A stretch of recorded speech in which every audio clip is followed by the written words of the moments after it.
just take the car off the ramp, drive it home, and when I get back, we'll talk. Yeah. And I talked to this guy and went through all this rigmarole, and he put the car up on the ramp. He said, there, and it's on the inside of the wheel drum, and I could see where the mechanic had rubbed his finger. Yeah. I'm going, why does the mechanic pick Yeah. the inside of a rear wheel rim and rub it and go, oh look, there's a crack? Yeah. And this is really bizarre. So I had a bit of a discussion with the workshop manager, and I said, and he said, no, happened chance, the guy just happened to do that, and he saw it, and so of course you go home, you Google it, and there's thousands of pages of cracked alloy wheels on this particular model of BMW, and there's even a number for BMW who recognise that there could be a fault. You call this number up, you talk to this nice lady, said, well, have you hit a pothole? Is there any other damage? Is the wheel buckled? Is there no. Okay, then, well, there is a process. You get the dealer, he sends photographs, we assess it and all this. So you go back in, do all that rigmarole, and the dealer's still sort of, well, I'm not sure. I said, look, please, look, there's the phone number, call up. You must have done this process before, and she's going, that's why I don't recall, And you see that, and finally you do have that right. You are BMW. Yes, I know. We bought the bloody car from you, exactly. You've got a reputation, high reliability, trust you, and all. And at that point, your brand reputation is now against you. Exactly. Because you're now going, I'll maybe never ever buy a car from you again. Yeah, and I'll let everybody else know as well. So that was a long-winded, but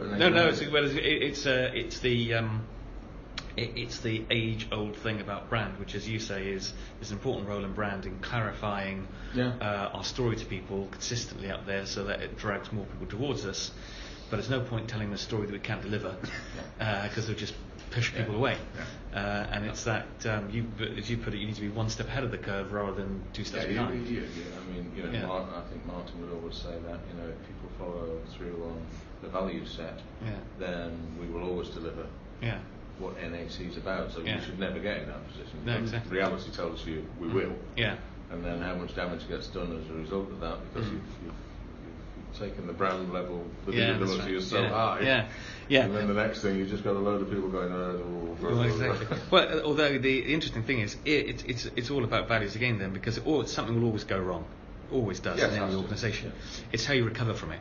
And this is the problem, isn't it, when you in places like the automotive industry, where the sort of customer experience is fragmented, and you've got people who their job should have been immediately to recover that situation. Well, clearly there was a group of people in London who knew all about it. Exactly. And a whole unit set up to handle it. Why some dealership suddenly decides it doesn't want to? I know. I just want to go back. Sorry.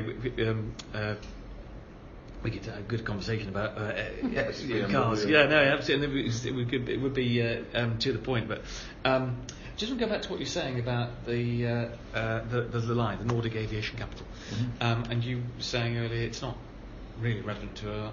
No, not this one. The previous iteration of this. I forgot what our strapline thing was down the bottom. And we were called Nordic Aviation. Contractor. Right. Okay.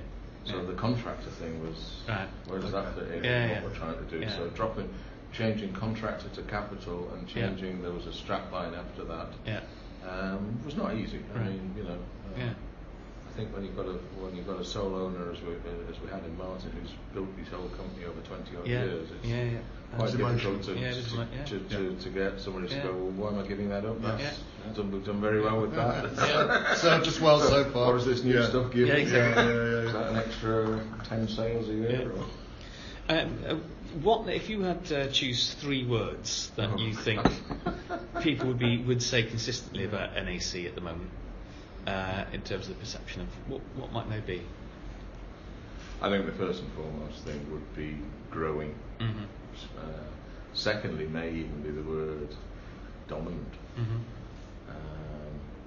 Third, but actually a distant third, would be honourable.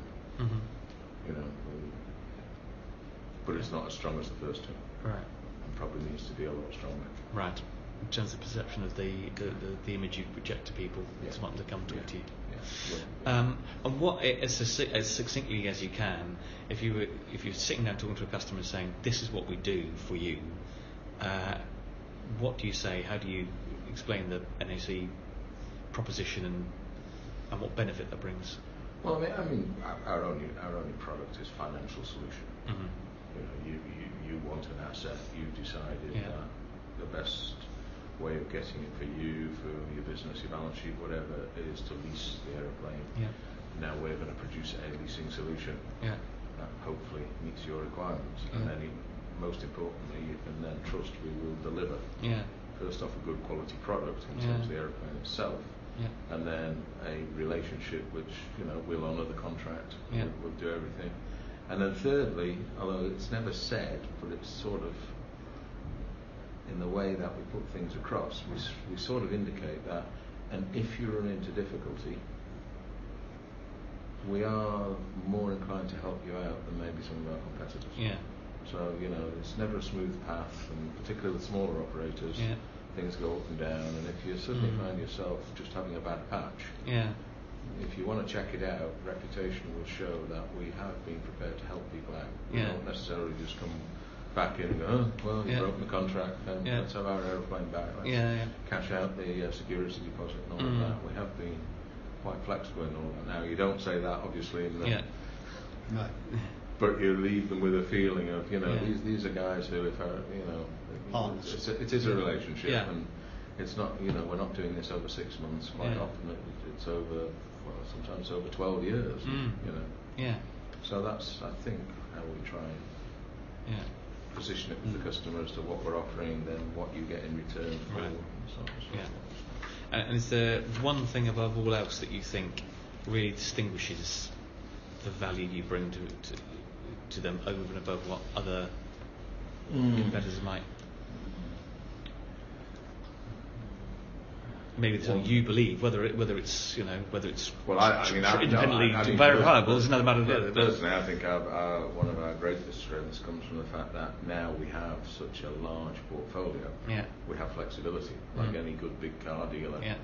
You've got inventory on the lot. A customer walks in and goes, "Have you got a whatever 65 reg 500 series Merc in silver? It's your lucky day, sir." It's in blue. But no, I mean the size of the portfolio does give you a lot more flexible inventory in terms of really getting closer to what the customer's need is, because still obviously the majority of our trading is in used equipment. We've got whatever 400 odd aeroplanes now. They're all in service. They're all configured as they are. So you're not selling a new product off the lot, and customer number whatever looks at it and goes, but I want 78 seats, and I want this, and I want that, and I want the other. Now, fine, you look down a big inventory of aircraft and say, oh, I've got something close, 76 seats and whatever. Whereas the much smaller guys, well, I've got what I've got. So the best I can do is 68 seats. Is that any good? So I mean, from our side of the table, I would say just having the large portfolio gives us an advantage. And is there anything conversely which is a barrier to winning business that your reputation or perception, or even your capabilities have? Do you hear people say, "Well, I'm not"? Do you hear people say, "I'm not going to use"? I wouldn't go to NAC because, or? Well, I don't think it's not. What we are up against, particularly as we've moved a little bit in the turboprop market, more so in the regional jet market, is the fact that there are bigger players around, people like a GCAS, who have got a full span of products. They can walk through a customer's door and say, "Hey, you've got a 777 for me, and you've operated it for 4 or 5 years, or you've got a 787, or you've got an A3 something or other. And look, I've got this, and I hear you're interested in Embraers, and you've known me a long time, and we can't compete with that." So when you're on some of the very large carrier stuff, it's much harder for us. I mean, as an example, for many, many, many years on the turboprop side, we had tried to work with Lufthansa. They've got a number of carriers who operate turboprops, subsidiaries, and we're their part owner and all of this kind of thing. And I don't think we ever did really get through the door in Frankfurt. Then they had to change. Different people